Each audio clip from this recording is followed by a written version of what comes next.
പരിശുദ്ധ സ്നേഹന്മാരുടെ നടപ്പെട്ട പുസ്തകത്തിൽ നിന്നും ഹബീബായി പാർക്കുമോ.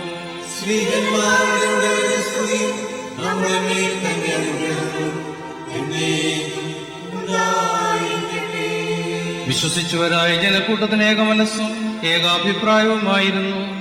അവരിൽ യാതൊരുവനും അവന്റെ സമ്പാദ്യങ്ങളെക്കുറിച്ച് സ്വന്തമെന്ന് പറഞ്ഞു വന്നില്ല. എന്നാലോ അവർക്കുണ്ടായിരുന്ന സകലവും പൊതുവകയായിരുന്നു. സ്ലീഹന്മാർ യേശുമിശിഹായുടെ ഉയർപ്പിനെ കുറിച്ച് വലിയ ശക്തിയോടുകൂടി സാക്ഷിച്ചുകൊണ്ടിരുന്നു. അവർ എല്ലാവരോടും കൂടെ വലിയ കൃപയും ഉണ്ടായിരുന്നു. അവരുടെ ഇടയിൽ ദരിദ്രനായ ഒരുവനും ഉണ്ടായിരുന്നില്ല.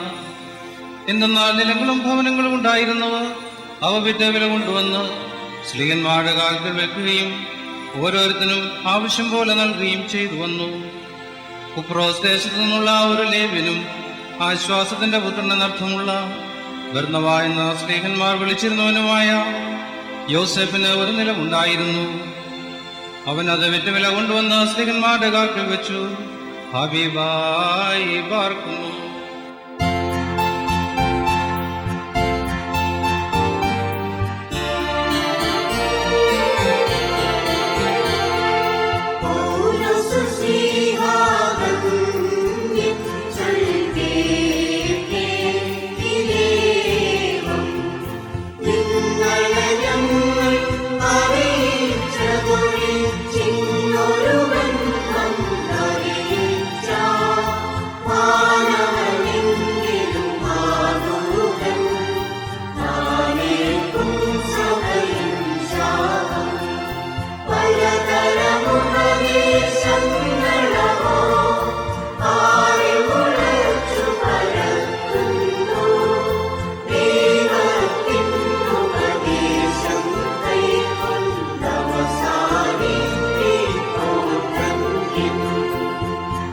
പരിശുദ്ധനായ പൗലോസ്ലീഹ എഫേസോസുകാർക്ക് എഴുതിയ ലേഖനത്തിൽ നിന്നും ഹാഹായി പാർക്കുമോ.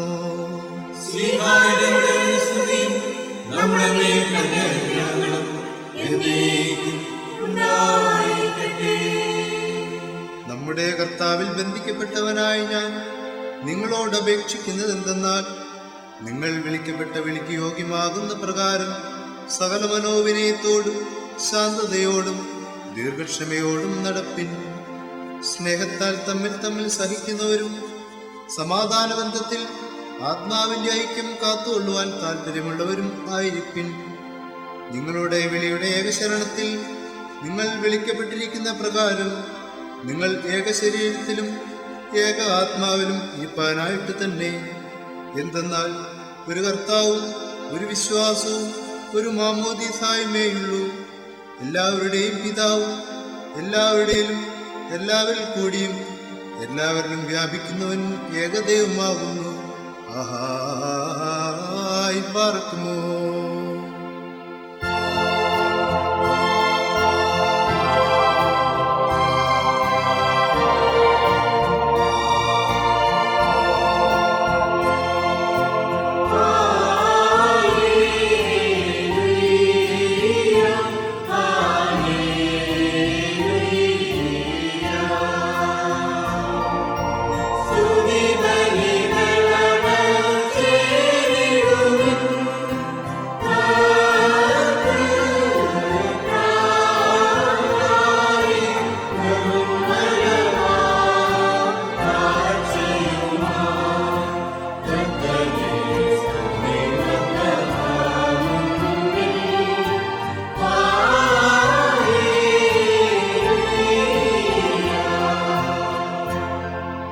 പാർക്കുമോ.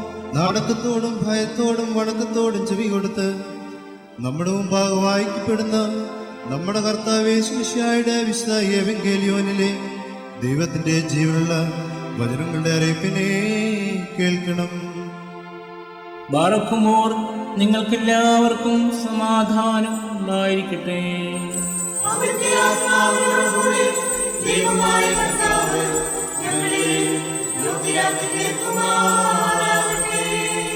ജീവൻ നൽകുന്ന പ്രസംഗമായ നമ്മുടെ കർത്താവായ യേശുമിശിഹായുടെ വിശുദ്ധ എവങ്കേലിയോൻ ലോകത്തിന് ജീവനും രക്ഷയും ഘോഷിക്കുന്ന പ്രസംഗകനായ മർക്കോസ് എവങ്കേലിയോസ്തായിൽ നിന്നും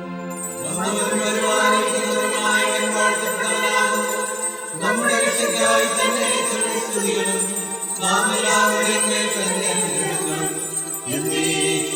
ഉണ്ടായിരിക്കട്ടെ.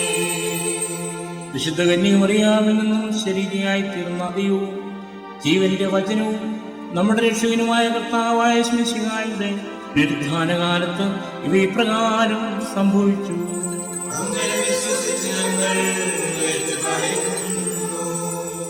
ശാബത്ത് കഴിയാറായപ്പോൾ മഗ്ദലക്കാരി മറിയാമും യാക്കോബിന്റെ മാതാവും മറിയാമും ശലോമിയും വന്ന് അവനെ പൂശുവാനായിട്ട് സുഗന്ധക്കൂട്ടുകൾ വിലയ്ക്ക് വാങ്ങി. ഞായറാഴ്ച അതിരാവിലെ സൂര്യൻ ഉദിച്ചപ്പോൾ തന്നെ അവർ കല്ലറയ്ക്കൽ ചെന്നു. കല്ലറയുടെ വാതിൽക്കൽ നിന്ന് ആര് കല്ല് മാറ്റി തരുമെന്നവർ തങ്ങളിൽ പറഞ്ഞു. പിന്നെ അവർ സൂക്ഷിച്ചു നോക്കിയപ്പോൾ ആ കല്ല് ഉരുട്ടു നീക്കപ്പെട്ടതായി കണ്ടു. അത് ഏറ്റവും വലിയതും ആയിരുന്നു.